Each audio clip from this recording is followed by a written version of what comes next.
Unseen Scotland, its most amazing highlands and ancient sites. Calanais holds 5,000-year-old stones made from rock, approaching 3 billion years. Scotland's rugged route reveals which ancient claims evidence supports, and which remain legend.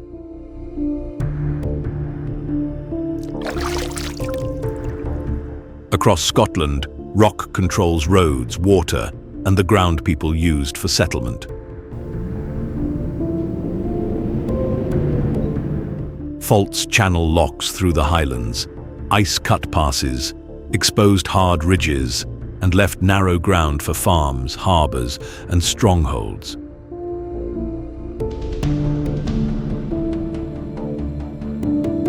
I'm drawn to this wild scale and its ancient remains, yet their power depends on a strict boundary. Evidence must lead, while legend remains clearly marked.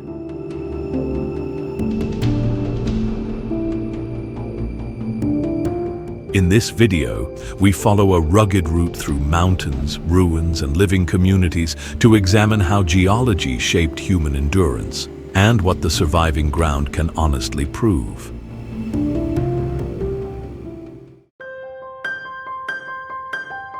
A river, not a coal field, powered one of the world's largest industrial groups. At the turn of the 19th century, New Lanark's stone mills reached that scale beside the Falls of Clyde. David Dale and Richard Arkwright founded the village in the mid-1780s. Channels diverted water from the Clyde, carried its force into the mills, and kept machines turning at industrial scale. That power fixed work, housing, and discipline into one compact plan. Workers lived beside the mills, while children recruited from poorhouses entered the harsh labor structure of early industrialization. Under Robert Owen, the village tested whether a factory could improve workers' lives. Schooling, better housing and sanitation, cooperative retail, and limits on very young child labor changed daily life. The reforms mattered, but the stone walls prevent a comfortable legend. This remained a commercial factory community built on long hours, strict order, and relentless output. The mills adapted to new machinery and power before closing in the late 1960s. Restoration then preserved the mill blocks, workers' housing, waterworks, and the planned village itself. What endures beside the Clyde is hard evidence of scale: stone mills, river engineering, and an attempt to make industrial power answer to human need.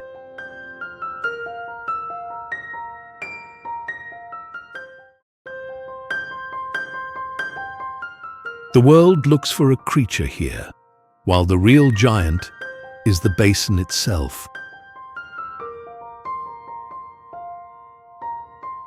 Loch Ness runs for about 37 kilometers along the Great Glen, drops roughly 230 meters, and holds more water than all the lakes of England and Wales combined.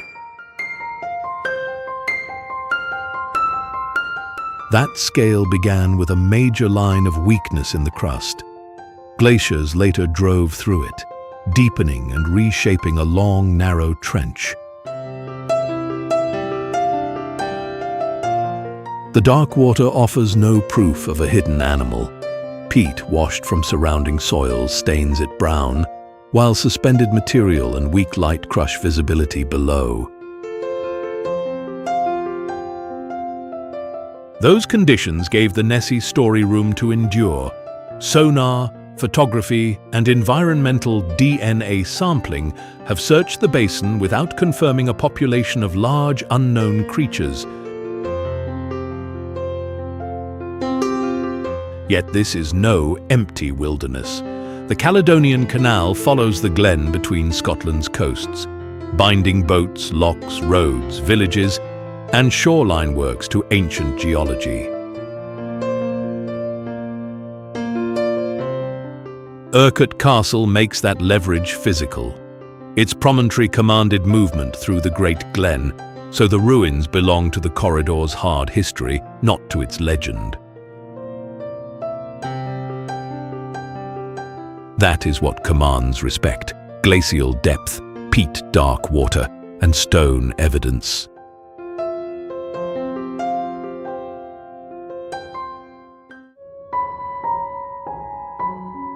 Nearly 50 meters above the North Sea, Dunnottar Castle relied as much on missing ground as on masonry. Cliffs guard three sides, while a narrow landward neck, descending path, and defended gate compress every approach.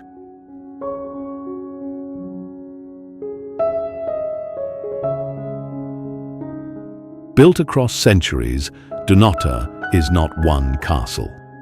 Gate, tower house, chapel, stores, barracks, and domestic ranges crowd a courtyard.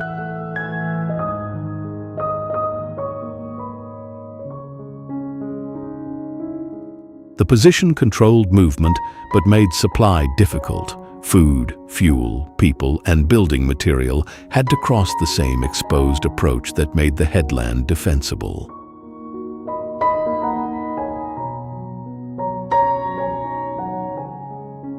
In the 17th century, the honours of Scotland, the crown, sword, and sceptre, were brought here to keep them from Oliver Cromwell's forces.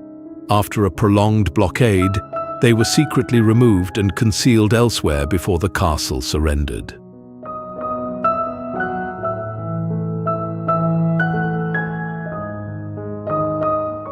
That episode belongs to documented history. The famous William Wallace claim is different. It comes mainly from Blind Harry's poem, written much later, not from contemporary evidence.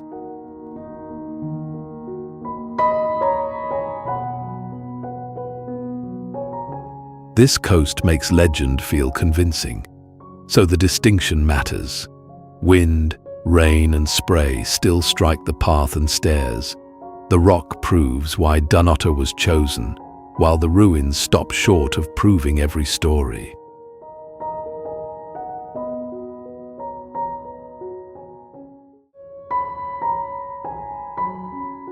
An arch that looks delicately cut was formed by forces powerful enough to fold rock across what became Scotland. Just offshore from Port Knocky, Bow Fiddle Rock carries ancient continental pressure in hard Cullen quartzite.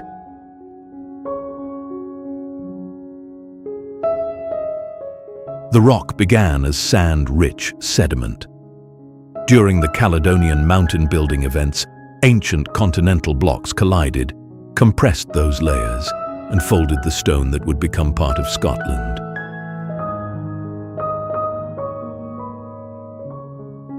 Much later, uplift and erosion exposed the folded quartzite at the coast. A mountain record now faces the Moray Sea.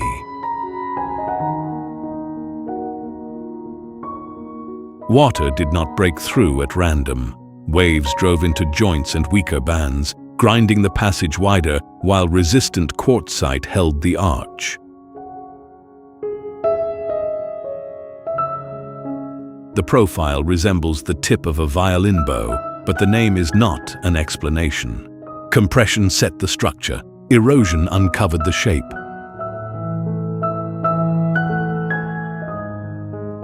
The work continues. Wave impact, salt weathering, and freeze-thaw action widen fractures, making the familiar outline temporary on geological timescales.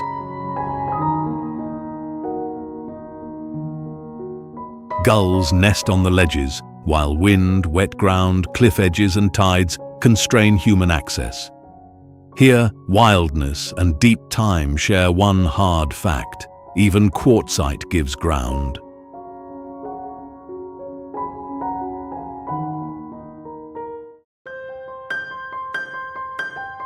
Scotland's human map rests on rock that predates almost everything built upon it.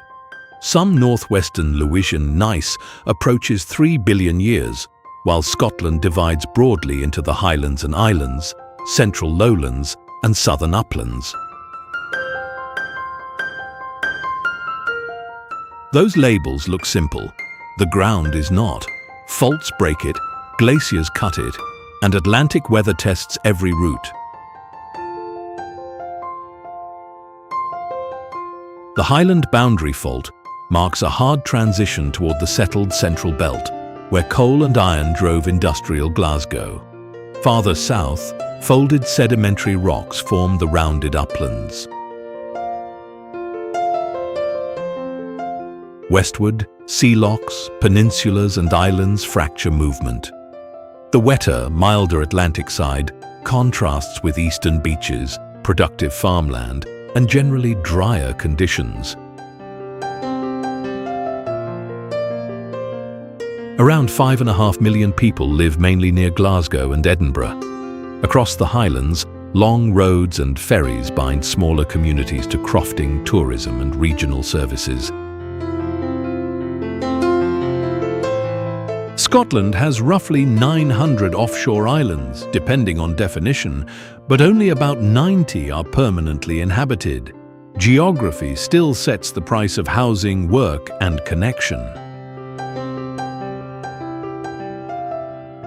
Gaelic persists in Western Isles language, music, and place names, despite population loss.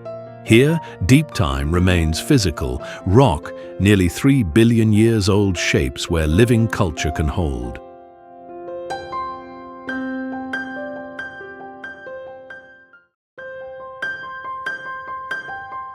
Roadless does not mean untouched. Sea and wind keep rebuilding this remote beach.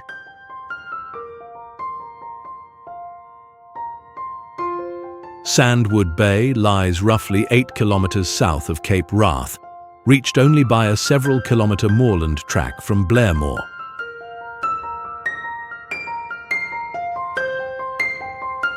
That approach is not decorative wilderness. With no public road to the beach, every load must move on foot through wind, rain, and weather that can turn quickly.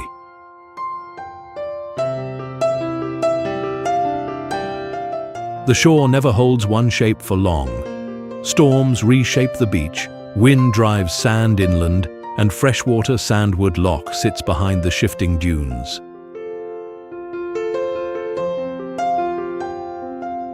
Offshore, Amboise gives the clearest record.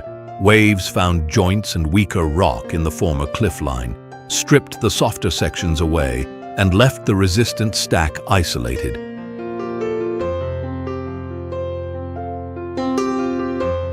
The John Muir Trust manages the surrounding estate, but distance is not complete protection.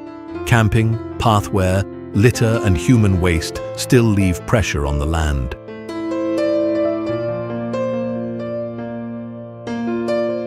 At nearby Strathchileek, James McCrory Smith lived alone for more than 30 years. The farmstead is now a basic bothy, not a serviced refuge.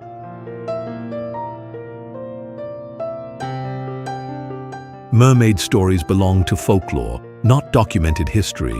The harder evidence is physical: a long footpath, moving dunes, and one sea stack recording the coast's retreat under weather and water.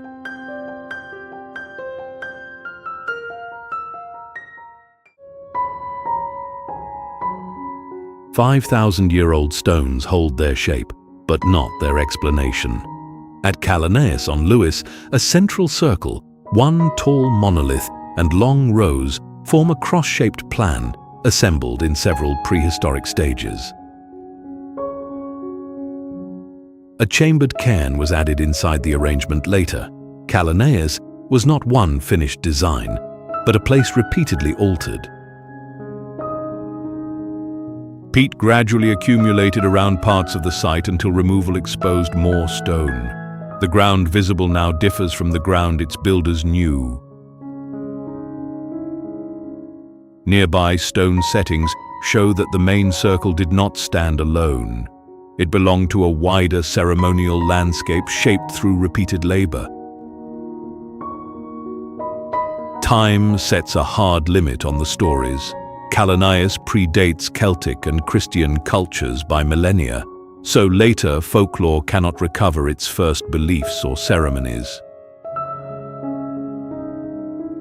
Gathering, remembrance, community identity, territorial display, and observations of the sky all remain possible. No surviving text identifies which purpose mattered most, or whether several worked together.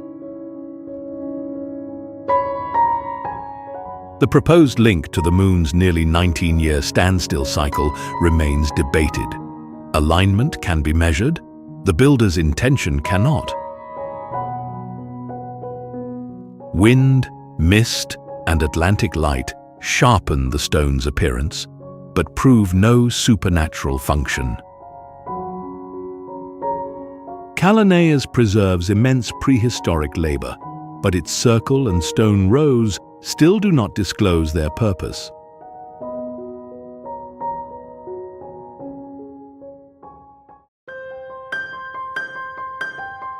A castle built to exploit the tide now survives as a ruin because modern law blocked reconstruction.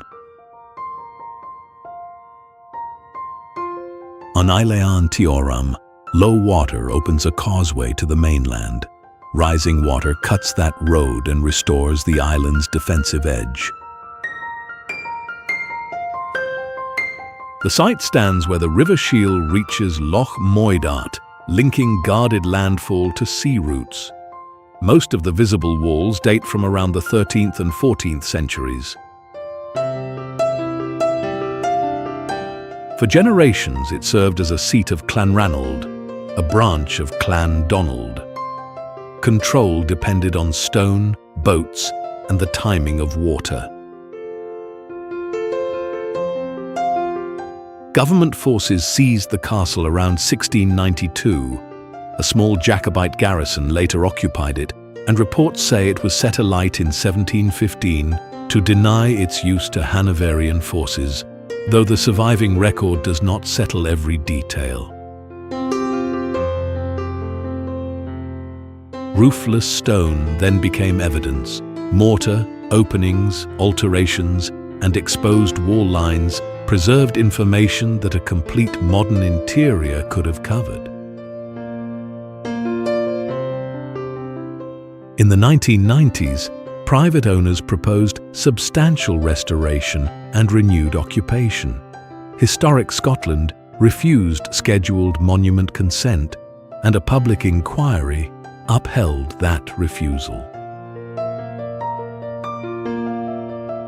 Castle Tioram endures as an unrebuilt argument in stone. The tide controls access, and conservation still protects the ruin by denying it a new life.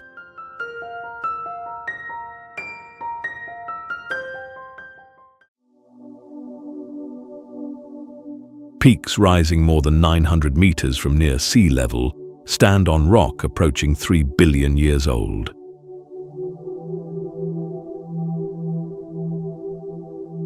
Around Torridon, reddish sandstone about 1 billion years old rests on Louisian gneiss that in places approaches 3 billion. Pale Cambrian quartzite caps, parts of Bain A.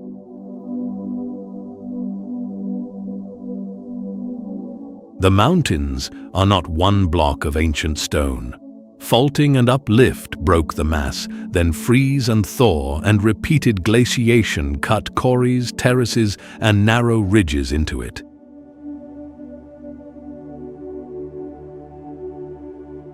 That sequence explains both the scale and the difficulty. On Liatach, Bain Alligin, and Bain Eich, broken sandstone, exposed crests, loose material, wind, and cloud can turn a route into a serious mountain undertaking.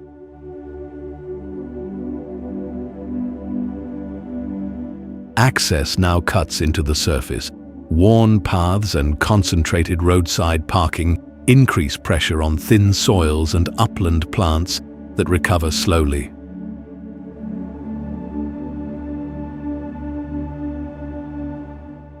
Protection reached national scale in the early 1950s, when Bain Aich became Britain's first national nature reserve.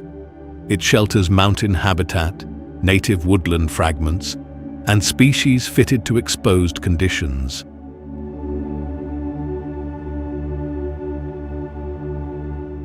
From loch shore to summit, the exposed sequence turns deep time into a present hazard. Ancient layers, fragile soils, and roots that punish error.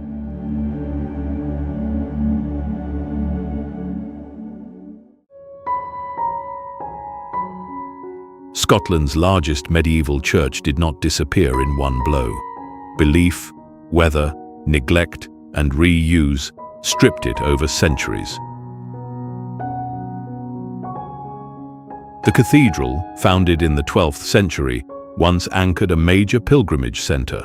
After the upheaval of 1559, worship and maintenance declined until roof and fabric failed. A Protestant crowd had disrupted and stripped the interior. Storms then drove into an unmaintained shell, and builders removed stone for work elsewhere. That sequence matters because the surviving towers, wall lines, graves, and scattered fragments are not romantic decoration. They record how a national religious centre lost both purpose and material. St Andrews did not stop building institutions. Its university, formally founded in 1413, remains Scotland's oldest, with colleges, residences, teaching rooms, and red gown traditions embedded across the town. Golf adds another long inheritance. Play is documented from at least the 16th century, and the Old Course and Royal and Ancient Golf Club helped shape rules and competition. Evidence rejects a clean golf invention story, fixed to one place and date. The cathedral gives its verdict. Upheaval ended care, storms opened the structure, and reused stone made the break permanent.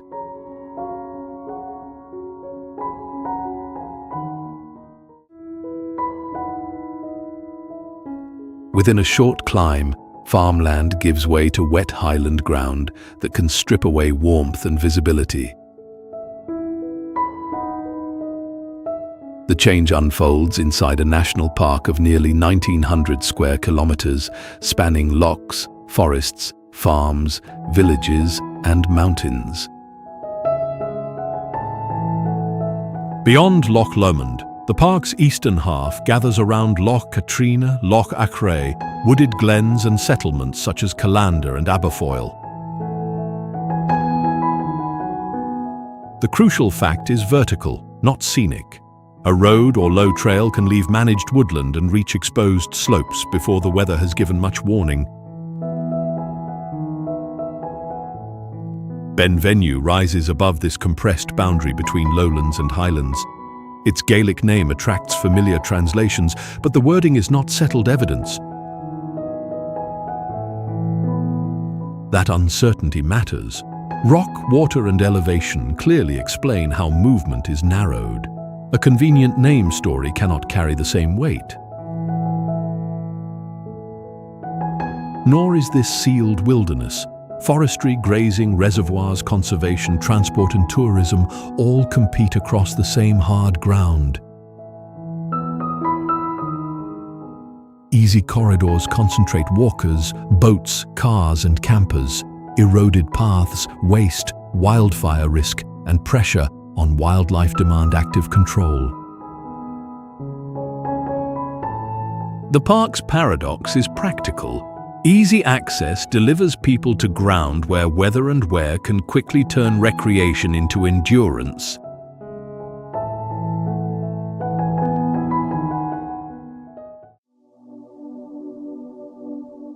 River crossings concentrate the roads, rails, and essential services of the Northern Highlands at Inverness. The city stands where the River Ness approaches the Moray Firth, with routes opening toward the Great Glen, the northeast coast, Skye, and the far north. The river passes wooded islands, footbridges, churches, and paths before it meets tidal water. These crossings bind the two banks at the city's core, but the larger network reaches far beyond them. Road and rail lines spread toward Wick and Thurso, Aberdeen, the Great Glen, and Isle of Lochs, with onward connections serving Skye and the west. That reach has a human consequence. Hospitals, schools, government offices, shops, and food distribution here support communities across a much larger, sparsely populated region. Castle Hill shows how the city edits its own past. The red sandstone buildings are mainly from the 1830s, though earlier strongholds occupied the height for centuries. After redevelopment, the complex interprets Highland culture. It is not an intact medieval fortress. Growth now strains housing, roads, and land around the Firth. Inverness matters because river crossings and outward routes turn one compact city into the Highlands working centre.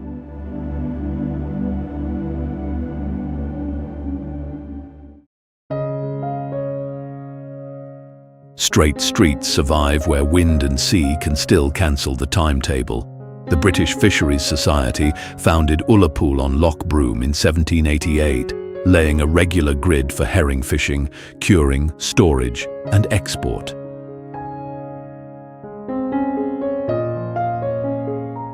The grid was built for work.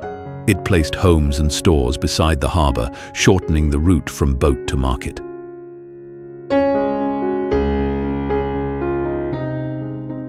Herring never delivered lasting prosperity, but the plan endured. The grid and white-painted buildings still expose the town's deliberate origin.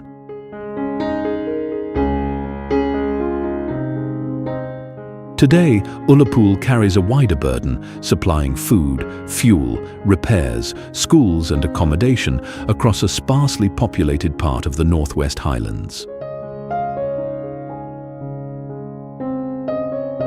The ferry to Stornoway makes that role visible. It moves residents, vehicles, mail, and freight between the mainland and Lewis. Strong wind and rough seas can delay or cancel a sailing. Missed crossings disrupt appointments, deliveries, repairs, and onward journeys, not merely holiday plans. Loch Broom gives shelter, but mountains and long roads still enforce isolation. Seasonal demand presses harder on a small port that serves a vast hinterland. Seafood businesses, music, and Ullapool Museum keep older trades and Gaelic history in active use. Ullapool's old grid endures because it still carries the northwest.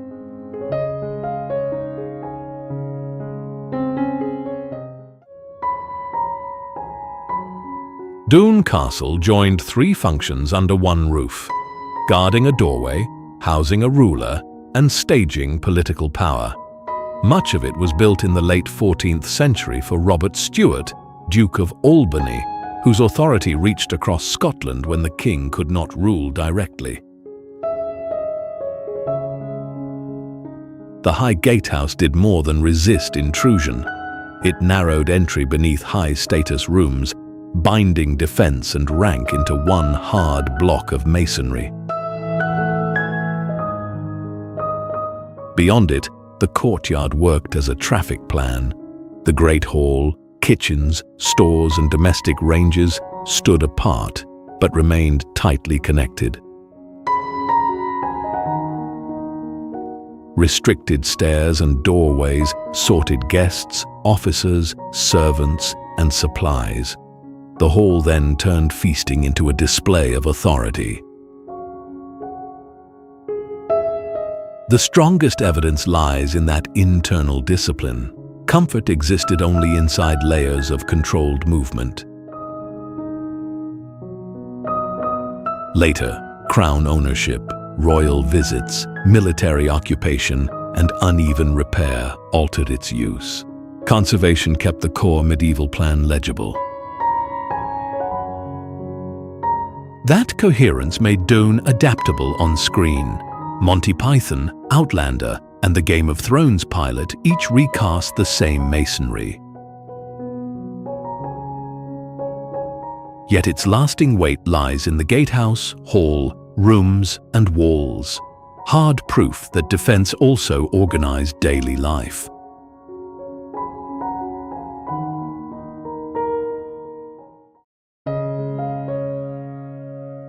Glasgow's greatest ocean liners began with an obstacle.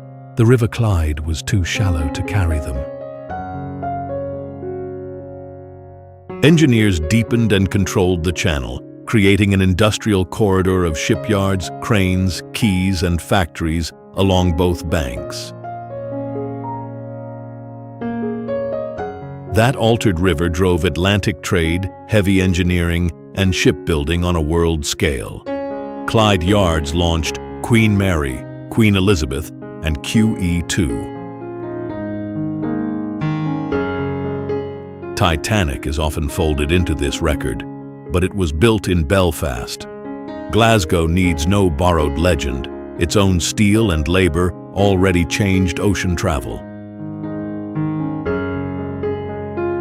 When major yards and factories closed, the loss reached far beyond empty buildings. Jobs vanished, land carried industrial contamination, and long sections of expensive infrastructure lost their purpose. Redevelopment answered with museums, event halls, offices, housing, bridges, and public routes. Yet fragments of docks and engineering works remain inside the new riverfront. The city's time depth is broader still. Glasgow Cathedral has stood for more than 800 years, while the Victorian necropolis records the ambitions of merchants, manufacturers, and civic leaders. Old quay structures beside homes and museums keep the evidence physical. Modern Glasgow reuses ground once ruled by shipbuilding.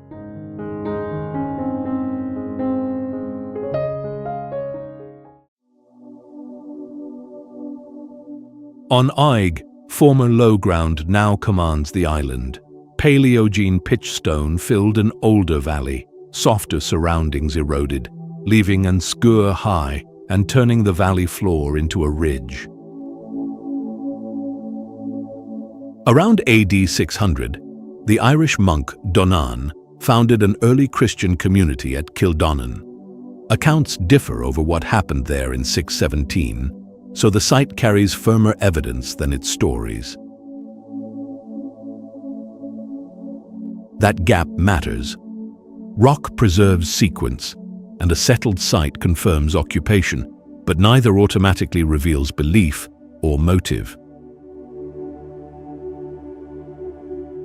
In 1997, residents and partners completed a community buyout, moving most of Eigg from private ownership to a locally accountable trust. Control shifted closer to those living under the island's limits. Eigg Electric turned that control into hardware. Hydro, wind, and solar generation linked to batteries and backup power. Peak household limits still force residents to manage demand. Local control did not cancel geography. Ferries remain the main route for people, vehicles, and supplies. Weather and capacity still govern movement.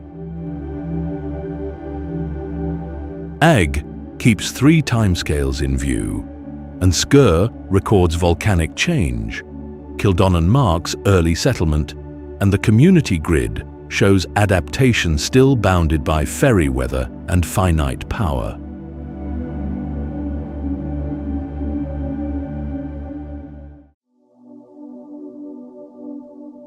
A single-track road gains more than 600 meters through bends where two vehicles often cannot pass.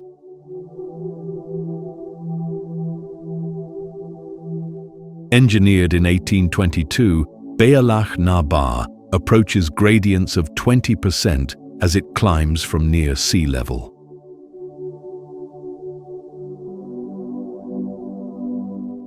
Pass of the cattle records movement between Applecross and markets beyond the mountains. Terrain did not frame travel here, it dictated the route.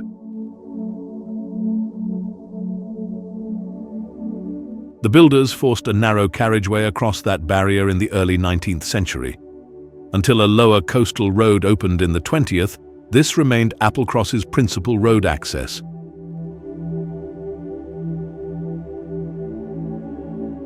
Engineering opened the pass, but it did not tame it. Drivers still have to scan far ahead, hold at designated passing places, and let committed traffic clear the tight sections.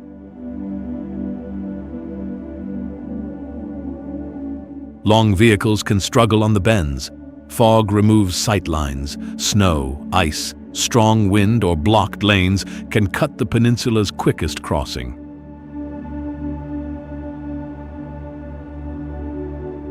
In clear weather, the summit opens long views toward Rothesay, Skye, and the Inner Sound. Those views do nothing to move food, fuel, or other supplies when the road closes.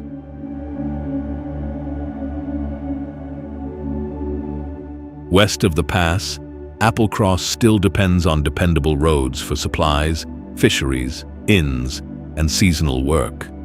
The road conquered height, not the mountain's control over access.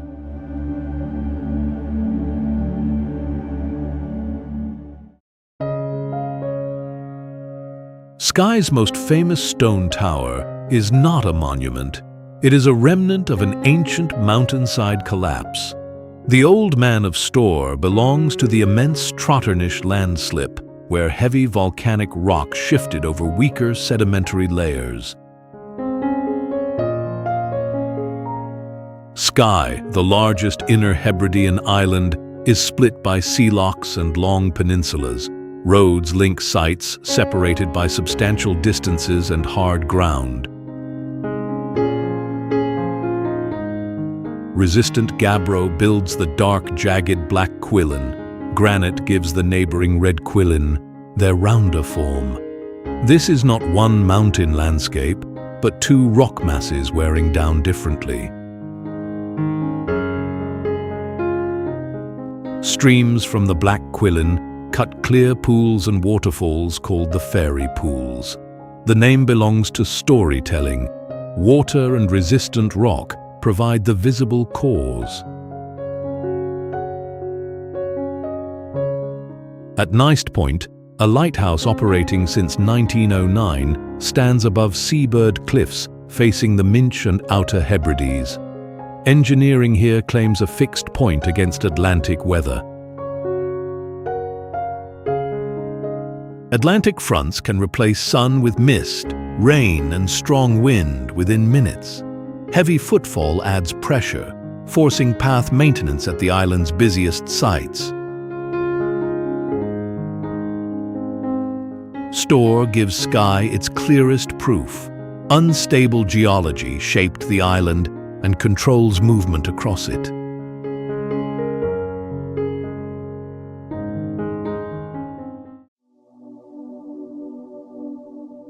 The road through Glencoe occupies terrain assembled by forces hundreds of millions of years apart.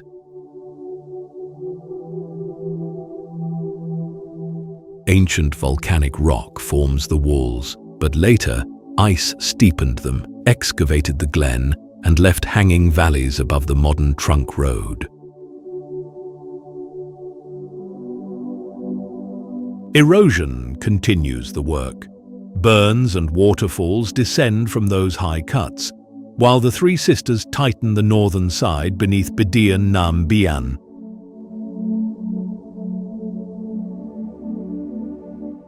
This geology controls movement. The main road can cross the floor, But paths quickly climb onto exposed ground where rain, mist, snow, steep slopes and rising streams dictate timing.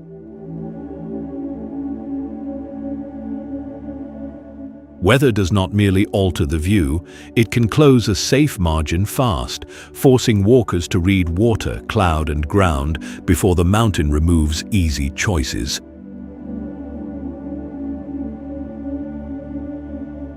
Human pressure entered this narrow space in February 1692. Government troops lodged among the MacDonalds, then turned on their hosts under orders tied to a delayed oath to William and Mary.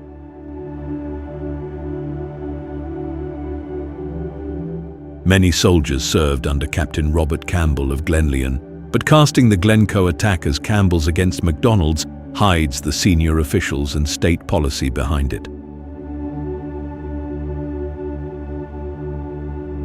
Some were lost in the assault, others in severe winter conditions.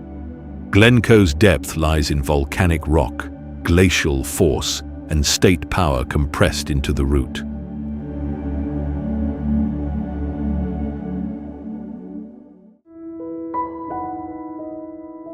One of Scotland's largest ancient pine woods remains inside a landscape that has never stood still.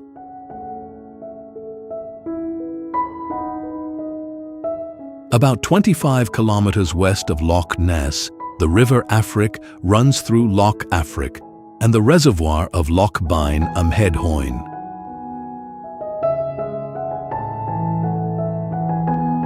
Scots pine dominates, alongside birch, rowan, aspen, juniper, heather and bog plants. This is one of the country's largest remaining areas of Caledonian pinewood, not a sealed piece of the past.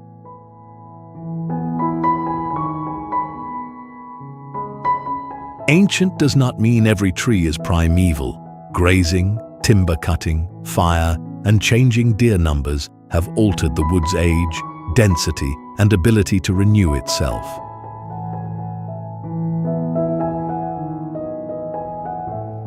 Restoration is physical work. Managers reduce browsing pressure, help young trees establish, and reconnect isolated woodland fragments.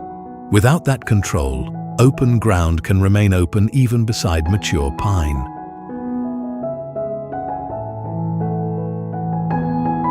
The Glen is protected as both a national nature reserve and a national scenic area, but protection does not stop change.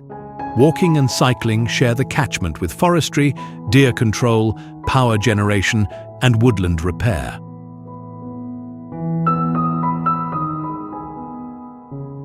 Mountain routes still mean long distances, little shelter, and limited communications. The pinewood's future depends on intervention, managing browsing and access so regeneration can continue along the Afric waters.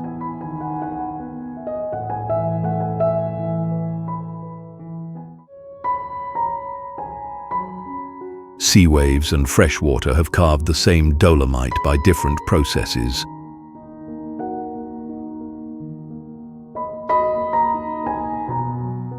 Near Torridon, its entrance spans roughly 40 meters in early Ordovician dolomite, while the Alt Smooth stream drops about 20 meters into the chambers behind it.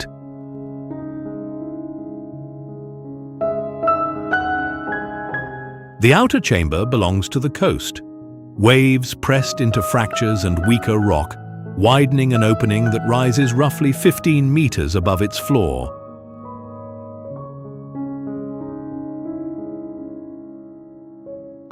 The inner passages tell a separate story.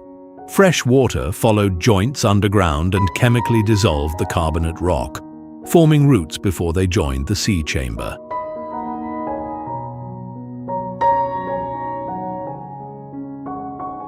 Now the surface catchment feeds water straight into the cave.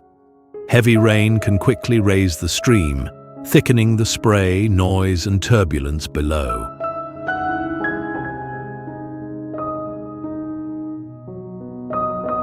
Steps and viewing structures open the outer sections, while seasonal boat access farther in depends on water levels and operating conditions. Wet rock, darkness, flooding, and rockfall still set firm limits.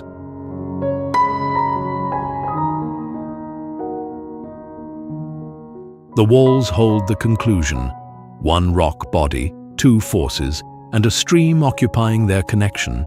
The broad sea chamber and dissolved inner passages keep the work of waves and fresh water physically distinct.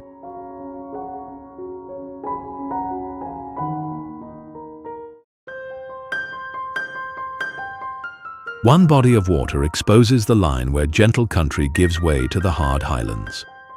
Covering roughly 71 square kilometers, Loch Lomond has the largest lake surface in Great Britain. Its southern basin is broad, while the northern water narrows between steep mountains.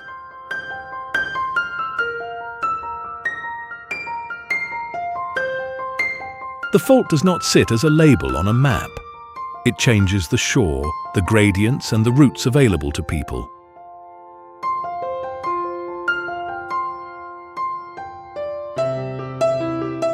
Dozens of islands break up the water, though counts shift with definitions and water level. Inchmurrin, the largest, carries woodland and medieval castle ruins.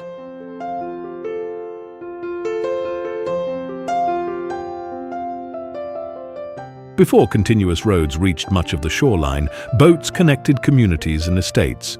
Water was not empty scenery, it was the practical road through difficult ground.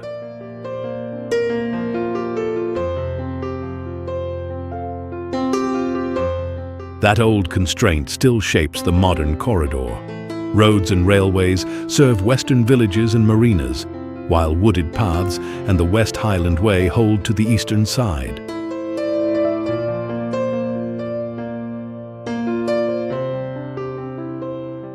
Recreation now brings cruising, paddling, camping, walking and climbing.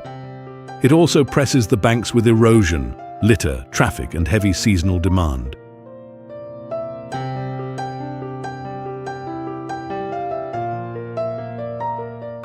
Songs made the loch a national symbol. The shore supplies the firmer ending. At the northern rise, the fault tightens the land and every route bends with it.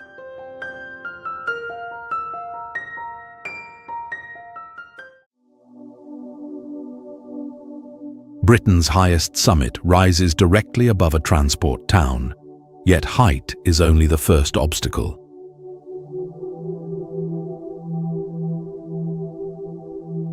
Ben Nevis reaches about 1,350 meters, while the standard mountain track demands roughly 17 kilometers and 1,300 meters of ascent.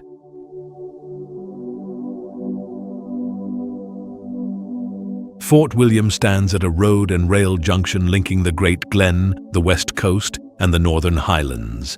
It equips walkers, climbers, and skiers, but the town cannot tame the slope above it.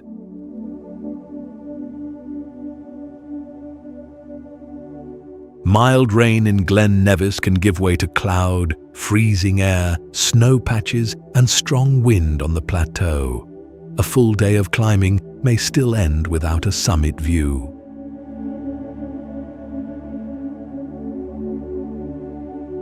Mist creates the harder problem. It conceals steep cliffs and gullies along ground that can appear broad and level.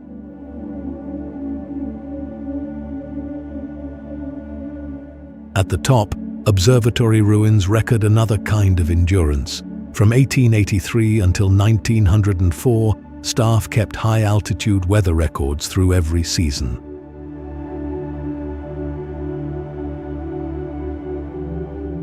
The mountain's Gaelic name is disputed. Claims that it means venomous or malicious remain unsettled.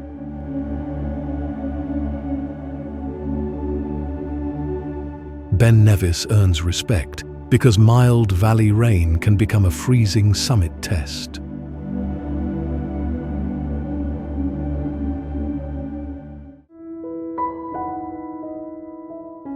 The finest evidence at Melrose survives in walls that no longer carry a roof. Founded by King David I in 1136, the abbey has absorbed nearly 9 centuries of work, damage, repair, and reuse. Dedicated in 1146 as Scotland's first Cistercian monastery, its founding community came from Rievaulx in Yorkshire. It was a large working estate. Monks and lay brothers managed sheep, wool, rents and trade across the borders. Their labor tied carved stone to land, income, and a wider medieval economy. Damage in 1322 and 1385, then further 16th century conflict, forced repeated rebuilding. The surviving Gothic tracery, figures, windows and masonry therefore come from several campaigns, not one perfect design. Tradition links the abbey grounds to Robert the Bruce's heart. A casket found during 20th century investigation was returned beneath a marked spot, but its identity remains unproven. Historic Environment Scotland now conserves the roofless abbey as a scheduled monument. The aim is not to disguise every loss, but to keep vulnerable stone readable. That restraint gives Melrose its authority. Nearly 900 years remain visible in the Gothic carving, not as legend, but as worked stone-bearing repair scars.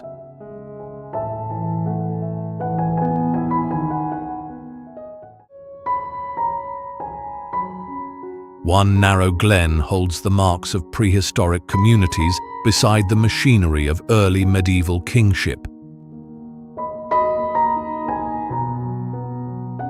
Bronze Age cairns line the floor below, while nearby Dunad rose above the low ground as a royal centre of Dal Riata.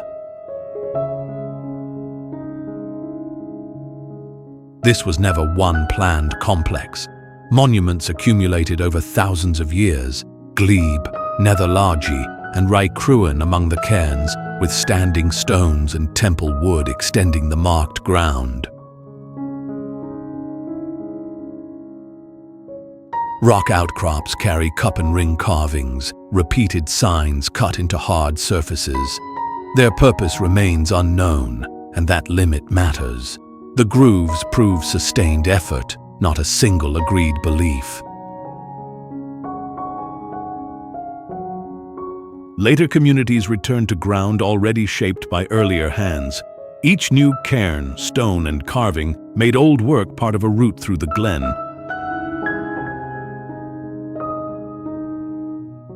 Dunad adds political evidence, fortifications, imported objects, metalworking, and a carved footprint associated with inauguration traditions show authority reaching beyond the hill through exchange. Kilmartin Museum connects portable finds with the monuments left outside, while also showing how explanations change as evidence is tested. The accumulation is the point. Layer after layer of deliberate work remains visible, while the stone withholds the deepest meanings assigned to it.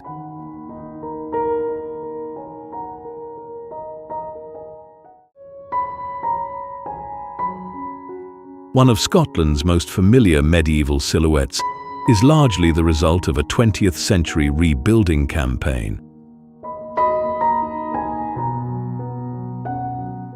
Eilean Donan stood in ruins for almost 2 centuries before work began in 1912 and ended in 1932. The site itself explains the original choice. Its tidal island sits where Loch Duich, Loch Long, and Loch Alsh meet, controlling water routes between the western seaboard and inland glens. A castle was established here in the early 13th century as Scottish and Norse power pressed across the region.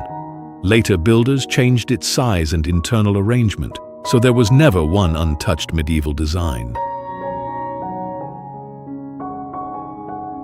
In 1719, a Spanish force occupied the island during a Jacobite attempt backed from abroad. Government warships captured the position and stored gunpowder, then demolished much of the castle. The remains were largely abandoned until Lieutenant Colonel John McCrae Gilstrap began rebuilding. Historic masonry survived within the work, but the finished castle was an interpretation, not an exact copy drawn from undisputed plans. A permanent bridge fixed the island to the mainland, while film and television carried the reconstructed profile around the world.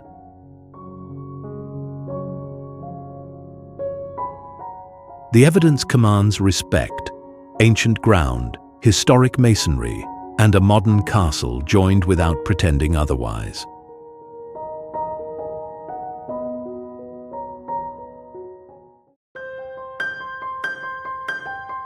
A volcano erased by erosion still leaves a ring across an Atlantic peninsula. Beneath Ardnamurchan, Paleocene intrusions form resistant circular bands, visible from satellites long after the original volcanic landform was stripped away. These rocks belong to the forces that opened the North Atlantic, then endured as weather and water removed the softer mass above them. The modern route still answers to that hard ground. Long stretches of single-track road thread among rocky slopes, sea lochs, crofts, forestry, and scattered settlements. Passing places and Atlantic weather can matter more than distance. Along these fragmented coasts, boats once mattered as much as roads to Clan MacDonald of Ardnamurchan. The shoreline did not merely mark the territory, it set the terms of movement and control. At Ardnamurchan Point, a 36-metre lighthouse faces exposed water. It is often promoted as mainland Britain's western edge, yet Corachad Moor reaches slightly farther west. The structure itself resists easy labels. As geological mapping improved, scientists revised its classification. The rock remained while the explanation tightened. Here, uncertainty is productive rather than evasive. The rock outlasts each label, and better mapping narrows what can responsibly be claimed.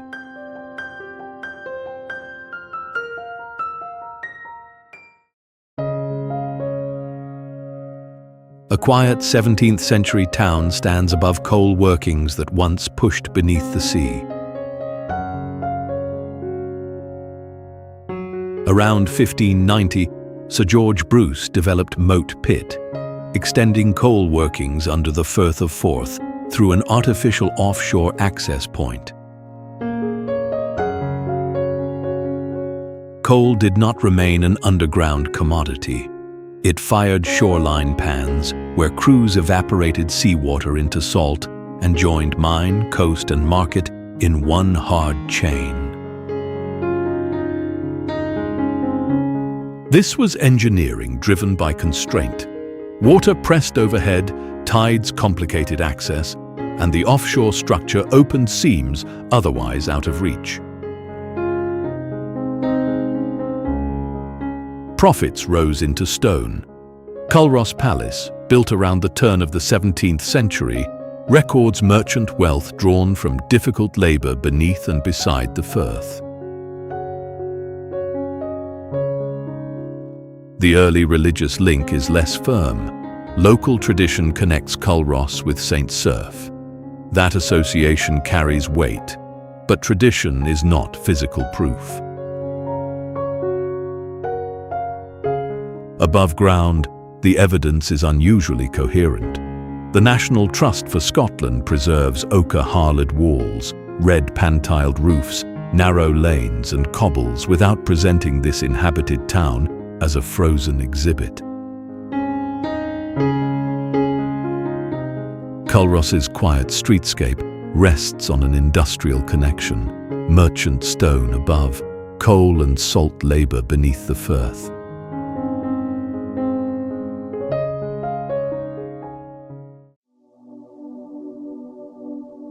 Britain's northeastern mainland edge is not a fixed line. The North Sea is cutting it apart.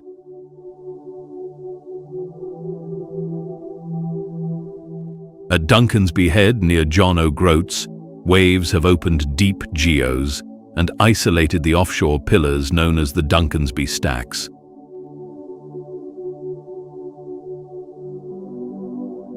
The cutting begins along fractures. Waves and salt-laden weather widen them into narrow inlets, then drive caves and arches farther through the headland.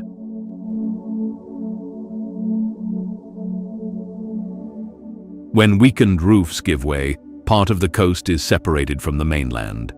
The stacks are not ornaments beside the cliff. They are the harder remnants of a retreating edge.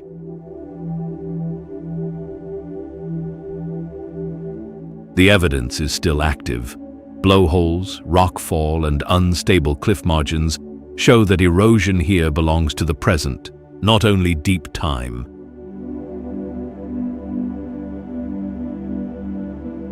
In breeding season, the ledges support guillemots, razorbills, puffins, and fulmars moving between nests and feeding water. Outside it, the colony's noise and traffic fall sharply.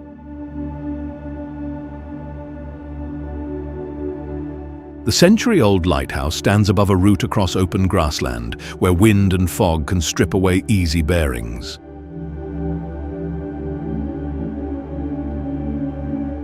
Its scientific designation recognizes both the formations and the colonies, but it cannot halt the sea. The geos and stacks make the present tense visible. Duncansby's mainland edge is still losing ground.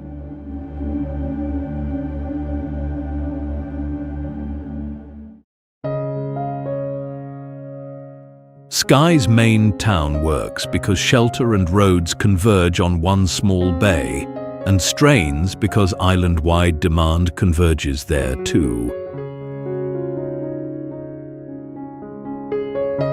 Portree occupies the island's east coast. Farther north, the Old Man of Store and Cuillin rise within the same Trotternish landslip. The harbour explains the town before any legend does. Natural shelter gave boats a workable edge on a coast where weather can quickly disrupt movement. The name is often read as King's Harbour and tied by tradition to a visit from James V in 1540. That account remains tradition, not firm proof.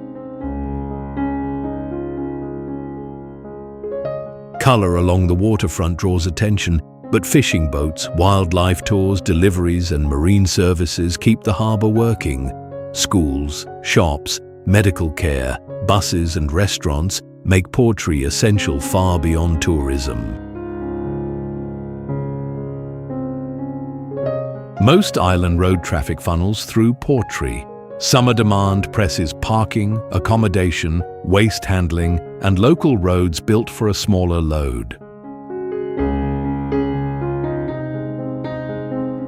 That pressure is cumulative rather than site-specific. Deliveries, buses, residents, and visitors share the same constrained roads and services. This distinction holds the place together. Portree depends on shelter, while the Trotternish Peninsula bears physical evidence of ground that shifted.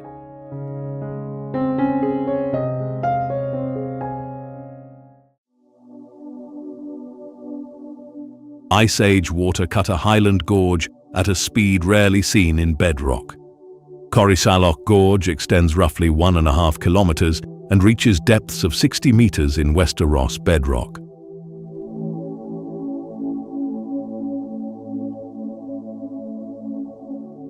Its box-like walls were not worn down at an ordinary river's pace.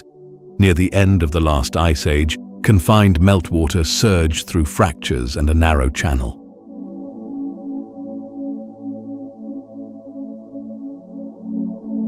The water carried sediment and broken rock. That load worked as an abrasive, scouring and deepening the bedrock with unusual speed.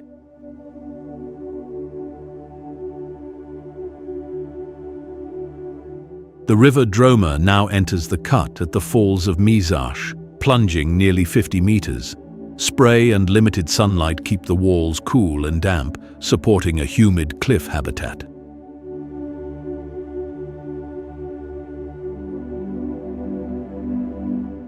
Above that void, a Victorian suspension footbridge associated with engineer Sir John Fowler spans a cut made by overwhelming water.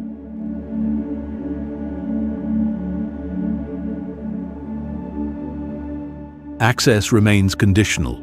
Wet surfaces, steep drops, fallen trees, and storm damage can force closures, while capacity limits keep the bridge within its load.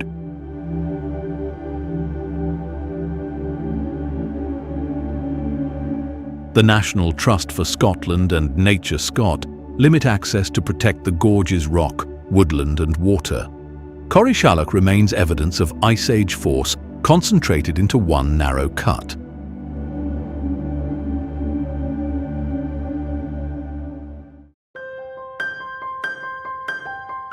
Britain's northern limit is not Muckle Flugga's famous lighthouse. Smaller Outstack lies slightly farther north, beyond Hermanus, and marks the United Kingdom's absolute northern extremity. Hermanus occupies the northwestern headland of Unst, the northernmost inhabited island in Shetland and the British Isles. Here, land meets the North Atlantic without shelter. Atlantic swell and powerful wind strike the exposed edge. The headland is not a fixed border. Waves and wind keep wearing the cliffs and offshore stacks. Human access must yield to the same pressure. The route crosses wet moorland and peat, while boardwalks protect walkers and fragile ground. In the breeding season, great skuas defend territories across the moor. Gannets, puffins, guillemots, fulmars, and other seabirds crowd cliff ledges and offshore stacks. Their concentration is not explained by scenery. Nearby marine feeding grounds supply food, while steep nesting sites reduce pressure from many land predators.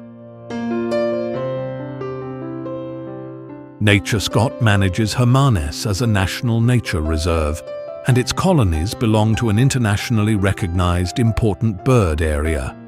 Fog, strong wind, nesting birds, wet peat, and eroding edges make access seasonal.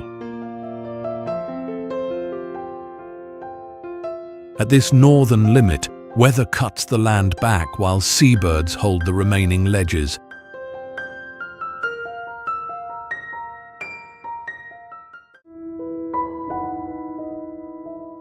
Water turns Scotland's broken ground into both barrier and route, deciding where people could move, defend, and build. More than 30,000 freshwater lochs, with rivers and reservoirs, hold around 90% of the United Kingdom's surface fresh water. Across that network, water carried fish and boats, marked defensive lines, powered industry, and supplied settlements. The largest lochs turned apparent barriers into working corridors. Castles rose beside river crossings, sea locks, and narrow approaches because control depended on terrain. Some remain homes, others are protected ruins, but their positions still expose the calculation. Clan identity still matters to many families, and some clans retain officially recognized chiefs. Yet the evidence weakens when every tartan is presented as ancient. Many clan tartan links were standardized during the 19th century Highland revival. The earlier belted plaid was adaptable wool for clothing, warmth, and shelter. The tailored short kilt came later. Whiskey carries another test of geographic claims. Scotch must be distilled and matured in Scotland, with at least 3 years in oak casks. 5 whiskey regions divide the map, but peat, still shape, casks, maturation and blending can outweigh geography, rugged ground, scattered settlement, water, concentrated work, defense and value.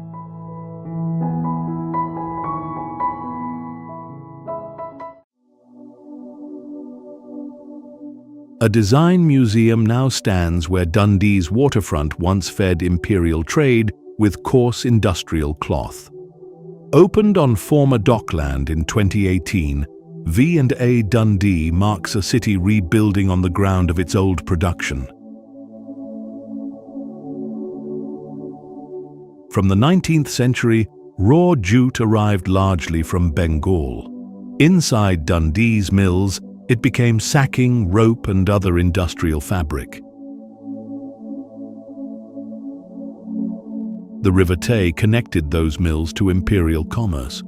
The burden fell on a large workforce, including many women laboring amid noise, dust and danger. Overseas competition and changing materials broke that industrial grip. Former docks then became ground for housing, research, public space and culture. The 3 J's compress this hard history into jute, jam and journalism. Kyla commercialized Dundee-style orange marmalade. Journalism points chiefly to publisher D.C. Thompson. UNESCO named Dundee the United Kingdom's first city of design in 2014. Beside the V&A stands RRS Discovery, built here for Scott's 1901 to 1904 Antarctic expedition, with Ernest Shackleton among the crew. The same corridor now places design over the industrial footprint of mills and docks, keeping both versions of Dundee in view.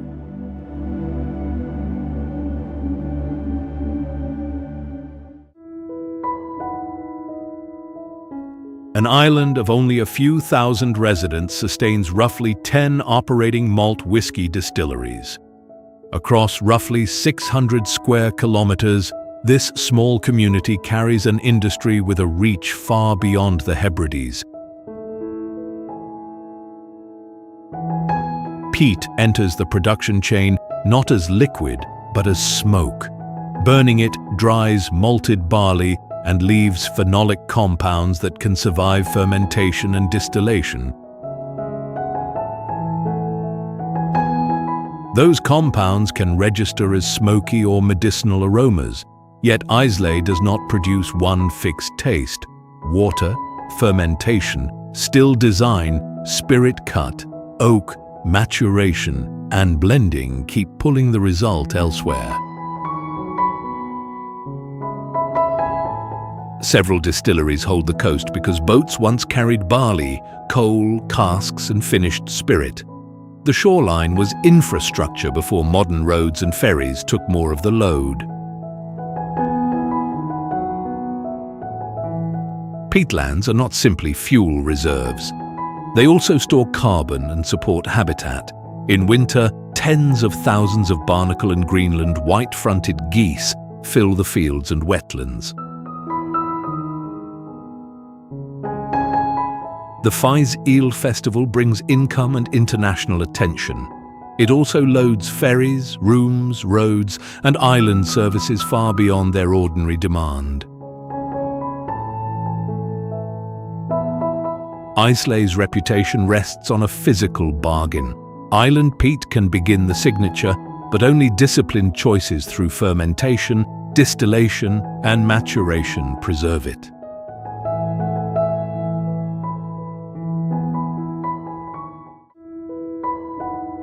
Scotland does not need invented certainty to carry weight. A fault can be mapped, a gorge can be linked to meltwater.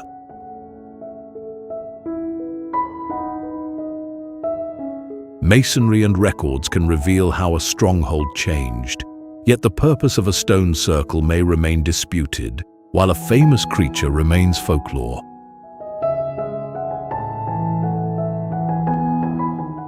I believe those limits make the landscape more compelling, not less.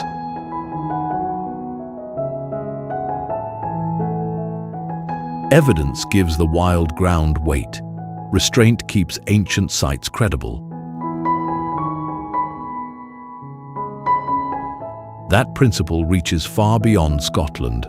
Harsh terrain and fragile ruins are often packaged with claims that research cannot support.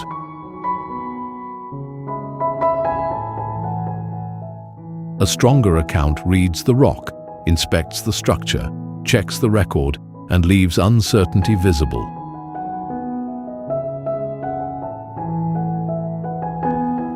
In an age of instant legend, that discipline protects shared history from being reshaped for attention and lets wonder rest on firmer ground.